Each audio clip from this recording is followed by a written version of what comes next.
Hello everybody, it's Sephiroth04 for the weekly update. Just a few things this time. First of all, as for videos this week, Golden Sun Dark Dawn is going to continue as normal. It's going to be Monday through Friday. This week shouldn't be too busy for me, so all the videos should be out on time. Last Friday's video was... I was kind of concerned that it would eat up a little bit more time just because there was a bit more preparation involved, because I had like a little bit at the beginning of it, technically the first half of the video, but the following videos aren't going to have any such preambles, so it should just be straight gameplay and a bit easier. I'm going to make sure that I get notes and everything done beforehand so that it's continues as normal. We should have Harvest Moon on Saturday like we usually do, like we did yesterday. And yeah, I hope to stream Monday, perhaps Monday night, either Monday or Tuesday. Two things. One, I would like to finish Castlevania. But I'm sorry if you hear rain in the background. It has been raining all day. All day. It hurts so much. Oh, God, my joints. It makes me sound like an old man, but my joints kill. But I would like to finish Super Castlevania 4. We got very far last time. And I just needed to take a break from it because I just kept dying on the same spots. Yeah. So, I'd like to finish that, and also there's going to be Game Sharks, if you remember that when I streamed that last year, like the last third of last year, or half, or something. It went on for a little while, it was cool. But yeah, Game Sharks Season 2 started with Battletoads race this time around, so it's gonna be fun. It's essentially getting as far as you can with until you run out of continues, so, or lives, or whatever, until you get a game over. Yeah, it's just raining heavier now just because I'm doing the video. But yeah, so I'm going to fail it spectacularly because I suck at Battletoads, but I do want to participate in Game Sharks more this year. I was doing pretty well last year until October, where that's where I started getting like sick and not feeling well for extended periods of time, and I was kind of in a funk too, so yeah. I'm hoping to not have that happen to me this year, so I look forward to participating in Game Sharks. If you want to join, hopefully going to remember to put a link to the Discord in the description so you can join. It's free, you can do the challenges, there's a leaderboard, there's a fun community there. It's run by my friend Juker and a whole load of other people, so check it out. If not, you could stop by the streams and see what it's about. So, yeah. But, that's it for the videos. I'm slowly starting to work on my next Let's Play for Much Games. I haven't decided exactly what it is yet. I did get suggestions that I'm looking into. And this week I think I'm also going to be working on Sephiroth videos that need to be finished, edited, because they're taking up about 1 terabyte of space on my hard drive still. And Sephiroth is also working on other stuff that hopefully should materialize within a few weeks. And let's see, working on things with Let's Players Unknown. And that's pretty much it for videos. Expect Golden Sun Dark Dawn to pretty much go for the rest of this month and most of next month, as I've said on Twitter, but I'm going to have it finished up by the end of March no matter what, because the start of April is going to be crazy. I'm actually kind of scared because I start, like, my April 2nd is like the anniversary of me starting Let's Play, so that's when I like to start like my grand project of the year. That's also the start of Passover, so I'm not actually going to be around to like promote it and see what's going on, and I don't want to miss that time. But at the same time, like that week, the week from like April 1st till the 8th or whenever, I'm blue all of a sudden now, is going to be a really bad time for consistency for me. So I'm hoping that I'm going to get Dark Dawn finished by mid-March so that I can just spend the rest of the month recording the Let's Plays that I plan on, like, for 2 weeks in advance.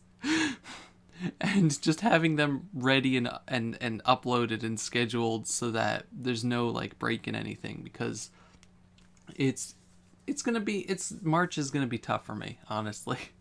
So let's see what's gonna happen. But you guys, I think that you guys are going to really, really appreciate year 7 of Sephiroth 1204. Or I don't know. Yeah, I don't know. I started in 2011, so 11 to 12, 12 to 1 to 2, 2, 3, 3 to 4, 5, 5, 5, 6, 6 to 7. The start of year 8. That's it. The start of year 8 of Sephiroth 1204. It's going to be good stuff. It's going to be good stuff.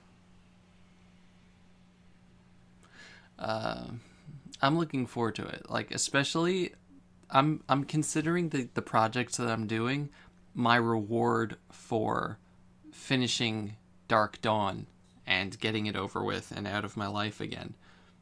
That's just how it's gonna be. It's gonna be great. Also, yes, this past week was pretty fun. Last Sunday was the Super Bowl. I was rooting for the Eagles because they weren't the Patriots.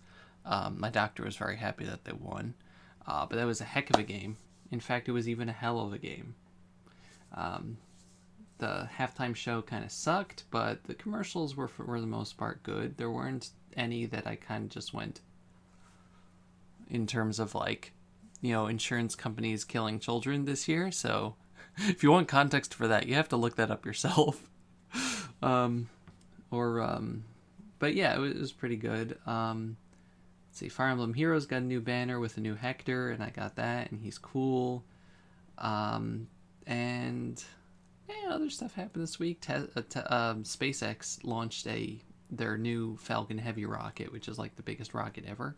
And it successfully got into space and launched a Tesla Roadster into space. That's gonna go into heliocentric orbit to test out the path that they're planning for the Mars missions in like a bunch of years. So like, I love SpaceX so much. Elon Musk is a crazy genius. And the rockets that, like, the booster rockets that they have are programmed to land themselves instead of just dropping to the ocean and having to be retrieved. They push themselves back onto a landing site and just land face up, easy as pie, and they did it synchronized. It was so cool to watch. I love stuff like that, because it's like, yes, this is going to lead to our future. This is the future of discovery, like space exploration and rocket science and all the cool stuff involved there, and I can't get enough of it. It's so good. I had tears in my eyes as I was watching it. Like, yes, this is the type of wonder that I grew up with as a child, as they were still launching the space shuttles and everything. It was so nice. But yeah, also something that I did this week was I drew a picture, single picture. And that picture was a bunch of parts, but it started off as Futaba Sakura. So the way that I do my pictures, sometimes, like when I'm working on like an actual like dedicated piece of art, is that this is like a basic sketch. I use a pencil tool as opposed to a pen tool. This is a basic sketch. And as you can see, it was pretty good. I was actually very happy with it. I was going to stop there, but then I was just like, I could keep going. The night was still young. But yeah, I thought it looked pretty good just to begin with. It was very nice. But so I decided to go on. So what I do with that, I use Clip Studio Paint, but I have that as a single layer, and then I make a new layer and reduce the opacity of this to like, I don't know, 50%, 40, 30%, just to make it like a barest, like, so it shows, so I can still use it as a reference. And then I get out the, this is pretty much what everybody does, the big people, but then I get out the pen tool as opposed to the pencil because it's a bit more precise, and the lines are neater and the points are a little neater. And I go over it and I try to refine it a little bit. So I did the line art for it, which also turned out really nice, actually. I was actually pleasantly surprised with how nice it turned out. And the next step after that is to put in flat colors. Because before you do shading and everything, you just want to put flat colors to either build on that or just use as a framework. If you're there's a lot of times where I just put the flat colors and then completely cover them over with the shading, and it's like the shading is completely different shades of whatever that is, and you don't really see the flat colors anymore. But it's good to have a base to work on. So the flat colors turned out like this, which was also like just, it looked really nice. And this at this point we're already at like 20 different layers, because I learned that it's a lot easier to take like each bit of the drawing, like let's say with the line art here, the hairlines were its own layer, the glasses was its own thing, the curves of the face were its own layer, the fluff on her jacket was its own layer, the jacket was its own layer, her shirt was its own layer, the headphones were its own thing. And it just works. It works better that way because when you get to the coloring, it makes it easier to just add in coloring with like certain tools that Clip Studio has. That you just put the coloring layer so that it's attached to the previous, like the layer under it or the layer over it or whatever. You like attach it to the layer that's there. And then it's easier to color it in. And then when you get to the shading, you could just attach it to that color. So like, it's kind of hard to describe, but essentially, like let's say the hair here. So, like you color you are able to just select the area inside the hair and color that orange. And then when you get to the shading, it's, you can have it so that it only, when you move your pen on the canvas, it only touches the area that has color. So like even if you go outside the lines, it doesn't go outside the lines, and it makes it a lot easier to draw. So like when you add shading to there, excuse me, Priscilla, I'm trying to give an art lesson. I keep getting calls from like my number, but it's not like my exact number, it's my area code, the first 3 digits of my number, and then like a completely different last 4 digits, and it's always spam. So yeah, Priscilla, come on. But yeah, so essentially that's how it works, and that's what everything else. And I keep changing the design on the shirt because her shirt is a really annoying design, and the way her chest is and everything, and the shadows, it's kind of hard to get a exact thing. So I just kept making place markers for that. It's completely different from the first one, which was more like her actual shirt. But yeah, so I was done for that day. So we had the the basic flat colors, and then I moved on the next day to shading, which turned out to be a completely different picture. It's kind of hard. Excuse me, I'm not turning my phone off. It's kind of hard to see all the detail here, but it turned out really well. So yeah, so the way that I worked with this, I'm going to put my phone down because I was really proud of this. If you were on Twitter, you might have noticed I was a little proud of this. I actually submitted it for Cutie Saturday yesterday, which is a Twitter thing run by Egoraptor of Game Grumps, where people submit in cute girls and pictures that they drew, like art that they made. So he actually retweeted it, and my notifications have not been the same. Let's see what is it up to now.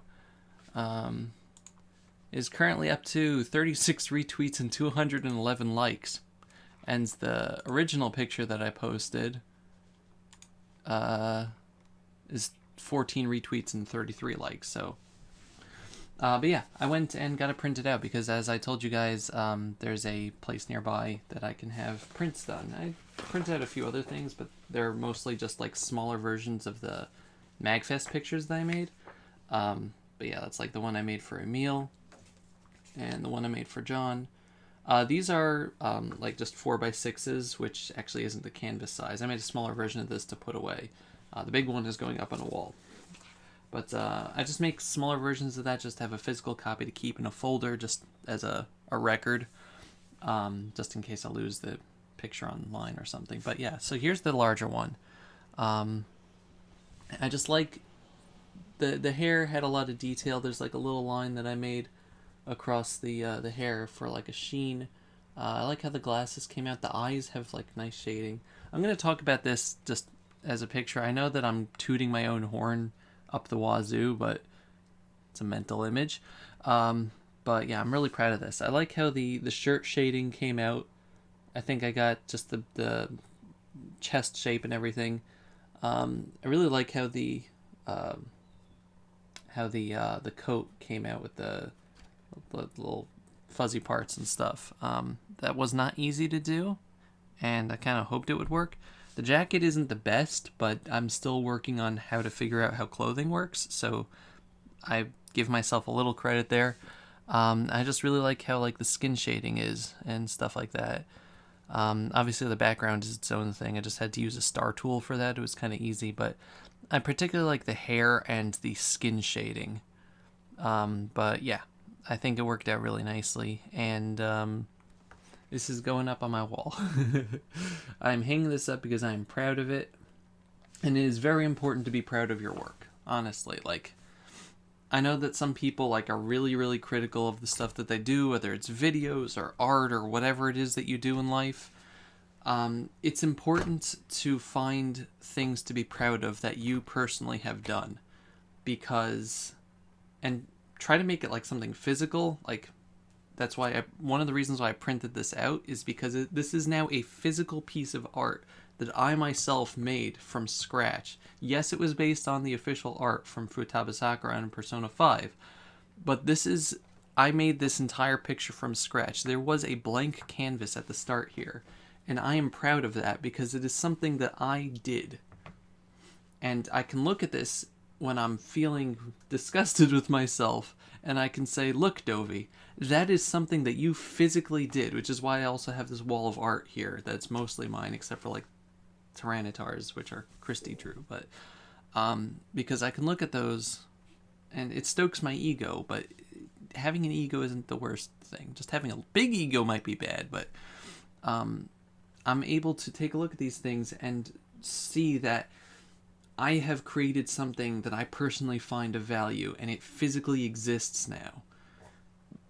It is really something important to do. It's something that I've actually been talking with my therapist about, amongst other things, but it's really important to just find something to have in a physical sense, and part of that also includes, as a side tangent, part of that also includes meeting people in real life. I've been in a better mood generally since MagFest, and I think it's for two reasons. One was the interactions I had with Lugajin, and the modding thing and stuff is part of a whole longer thing that I'm not going to go into because it sounds stupid to other people, but it's important to me personally. And the other one was just meeting a lot of people at MagFest and getting to see them personally. Like, these are people I interact with on a regular basis online, but like seeing them in person physically and being able to interact with them and seeing that they're just friendly with me, even though like I'm not necessarily giving anything to them and they're not necessarily giving anything to me, and it's just like a natural interaction, and there isn't like a filter in between or anything. It's kind of hard to explain like that, but seeing that I'm capable of having normal human physical interactions with people in real life was a very big thing, and it's part of something that I'm working on with my therapist, in having a presence online, but also because I'm getting better, trying to branch out into more of a in real life presence as well with people that I know, and it has increased my mood greatly. I'm feeling less of the imposter syndrome type of feeling that I was having. I I still feel it from time to time, but now I have something to fight it with, and that's my memories of interacting with people normally and not having that filter that I could hide behind, so to speak, if that makes any sense to some of you. But it's good stuff, and it's been making me feel more creative, which is one of the reasons why I went into Dark Dawn, because I think that I thought that I could tackle this now. Also, one of the reasons why I'm working on pictures, and I'm really happy, as a side note, that like some of my friends are like really enjoying the art here. Like some of them are like, yeah, this is cool, and others just like, Elscore, I'm calling you out, just blah! I'm really happy you guys, Donnie and Elscore and Spirit and everybody else, they're all happy. But yeah, that's gonna do it. It was a bit longer than I thought it was gonna be, but I wanted to talk a little bit about the art process. I wanted to talk a little about the mental process. And yeah, I hope this month brings good stuff. And thank you all very much for watching. This has been Sephiroth 4 with the weekly update. Goodbye, everybody. Bye-bye.